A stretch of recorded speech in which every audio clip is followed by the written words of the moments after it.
44 है, for a right angle triangle A B C with right angle at B.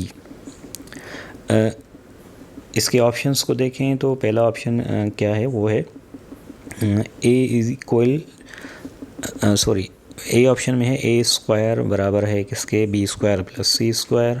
B option को देखें तो उसमें क्या है, वो है B square equal A square plus C square. C option को देखें तो सी स्क्वायर बराबर है A square plus B square. और डी ऑप्शन को देखें तो ए स्क्वायर बराबर है बी स्क्वायर माइनस सी स्क्वायर। सो ये क्वेश्चन में हमें पूछा क्या गया है, वो एक राइट एंगल ट्राइंगल की बात कर रहे हैं जिसमें कौन सी एंगल राइट है, वो है बी एंगल। सो पहले तो हमें ये देखना होगा कि ये राइट एंगल कौन सी एंगल है, बी एंगल। सो बी एंगल के हिसाब से ही हम इस फार्मूला को तरतीब देंगे। सो एक्चुअली ये पैथागोरस फार्मूला ही है। सो राइट एंगल हम कहते हैं एक ऐसा ट्राइंगल जिसकी एक एंगल 90 की हो, जैसा कि ये एक ट्राइंगल है, इसमें एक एंगल जो है ये 90 की है। सो 90 की एंगल का नाम क्या है, ये बी है। सो इस हिसाब से ये फार्मूला क्या होगा, सो इस हिसाब से अगर हम फार्मूला बनाएं तो ये होगा बी स्क्वायर इक्वल होगा किसके, ए स्क्वायर प्लस सी स्क्वायर।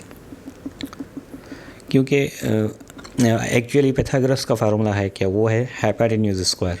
सो इस हिसाब से देखें तो बी जो 90 एंगल है इसका बिल्कुल ही अपोजिट साइड जो है ये वाला साइड, और ये वाला साइड हम क्या कहेंगे, इसको कहेंगे हम हाइपोटेन्यूज। क्योंकि राइट एंगल ट्राइंगल में एक साइड जो है लार्जर साइड होता है, उसको हम कहते हैं हाइपोटेन्यूज, जो कि हमेशा राइट एंगल के बिल्कुल अपोजिट वाला साइड होता है। सो इस हिसाब से ये बी स्मॉल लेटर्स में लिखेंगे, यानी किसी भी साइड का अगर नेम लिखेंगे तो स्मॉल लेटर्स में लिखेंगे, और अगर एंगल्स का नेम लिखें तो वो कैपिटल लेटर्स में हम लिख सकते हैं। सो इस हिसाब से ये क्या होगा, बी स्क्वायर होगा। अदर नेम्स अगर हम लिखें, यहाँ पर अगर हम लिखें सी और यहाँ पर लिखें हम ए, सो इस हिसाब से ये क्या हो जाएगा, ये होगा ए साइड और ये होगा क्या, सी साइड, और ये हो गया बी साइड। सो यानी बी स्क्वायर हो गया बराबर किसके, ए स्क्वायर प्लस सी स्क्वायर। सो इस हिसाब से ऑप्शंस को देखें तो ऑप्शंस में कौन सा ऑप्शन करेक्ट होगा, वो होगा बी ऑप्शन। यहाँ पर दिया गया है बी स्क्वायर बराबर है A square plus C square. सो हमें पहले ये देखना होगा कि क्वेश्चन में कौन सी एंगल राइट एंगल है, यानी 90 की एंगल है, उसी हिसाब से वो फार्मूला चेंज होता रहेगा according to the name of angle. वो भी एंगल कौन सी, 90 की एंगल। सो 44 का क्वेश्चन का आंसर बी होगा। क्वेश्चन नंबर 45 है ट्रिग्नोमेट्री मीन्स।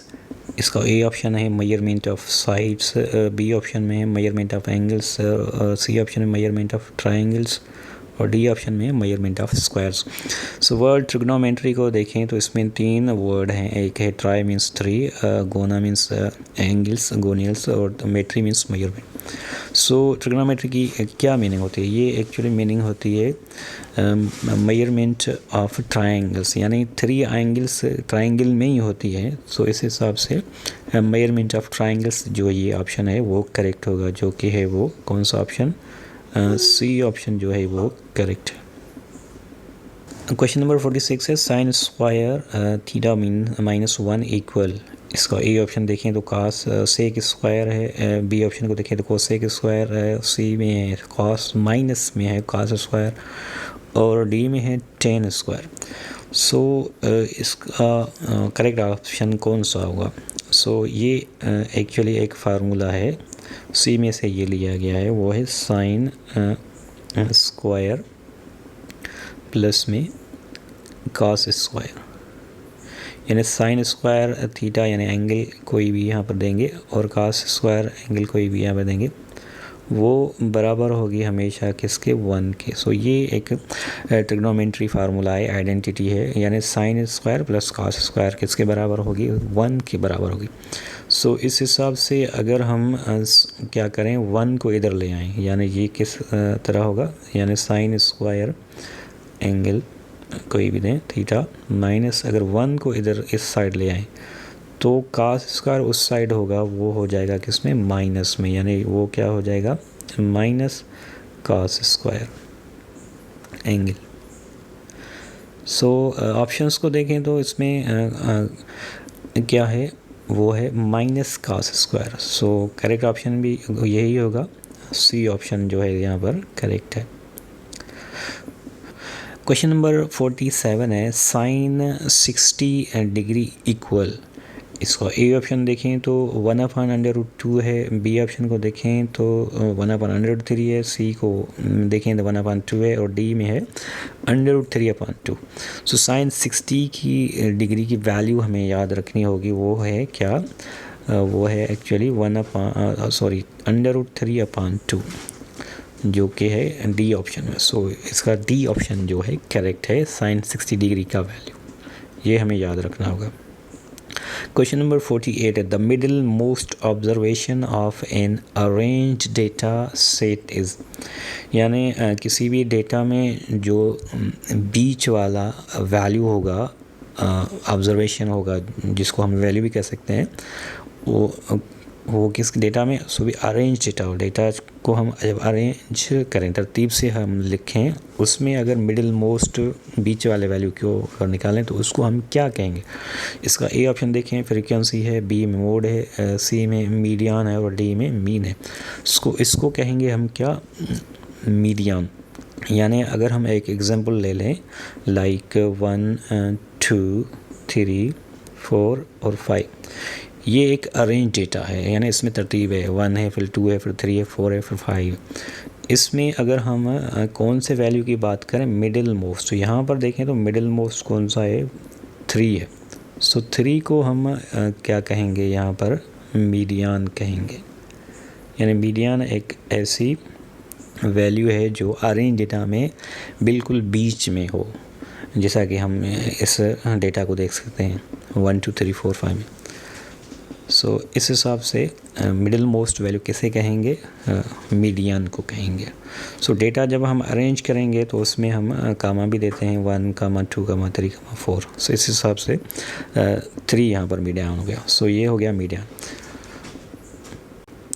क्वेश्चन नंबर 49 है if the average of 4, 6, 3 and x is 5 the value of x will be, यानी यहाँ पर हमें एवरेज फाइंड करनी, एवरेज दी गई है और हमें फाइंड क्या करना है, x फाइंड करना है, जो एक वैल्यू है एवरेज में। सो कैसे फाइंड करेंगे, सबसे पहले तो हमें एवरेज का फार्मूला याद होना चाहिए। यानी अगर हम एवरेज फाइंड कर रहे हैं तो एवरेज किसके बराबर होगी, यानी एवरेज बराबर होगी उसी जो वैल्यूज़ हैं, वैल्यूज़ के सम के बराबर। यानी अगर वैल्यूज़ कितने भी हैं उसको हम सम करेंगे और उसको हम डिवाइड करेंगे किसके साथ, n के साथ। n क्या है, नंबर ऑफ़ वैल्यूज़। सो यहाँ पर देखें तो हमें वैल्यूज़ कौन कौन से दिए गए हैं, हमें एक तो दिया गया है 4 प्लस में 6 प्लस में 3 और प्लस में क्या, जो हमें फाइंड करनी है x। सो इसको हम डिवाइड करेंगे n के साथ। यहाँ पर n कैसे फाइंड करेंगे, n actually number of values को कहते हैं। यहाँ पर देखें कितने वैल्यूज़ हैं, 4 है, 6 है, 3 है और x है, यानी टोटल कितने वैल्यूज़ हैं, 4 वैल्यूज़ हैं। सो हम 4 से इसको क्या करेंगे, डिवाइड करेंगे। और एवरेज कितनी दी गई, वो हमें दी गई है 5, यानी एवरेज 5 है। सो इसको हम अगर सॉल्व करें तो हम आसानी से x फाइंड कर सकते हैं।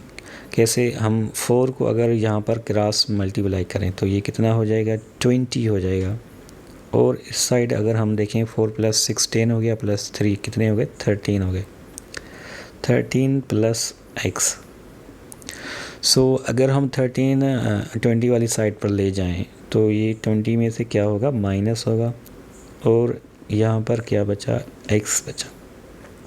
सो इस हिसाब से 20 में से अगर 13 लेस करें, माइनस करें, तो इसका आंसर हमारे पास आएगा क्या, 7। सो एक्स की वैल्यू हमने क्या मालूम कर दी, वो है 7। सो इस हिसाब से डी ऑप्शन जो है वो करेक्ट है। क्वेश्चन नंबर 50 है, representation of a frequency distribution by means of rectangles called. So frequency distribution अगर करें वो भी किस तरीके से, रेक्टेंगल्स के ज़रिए, तो उसको हम क्या कहेंगे, उसको कहेंगे, ए ऑप्शन को देखेंगे तो फ्रीक्वेंसी पॉलीगॉन, बी में डिस्पर्शन, सी में पाई डायग्राम और डी में हिस्टोग्राम। सो इसको करें क्या कहेंगे, हम हिस्टोग्राम कहेंगे। सो इसका डी ऑप्शन जो है करेक्ट है।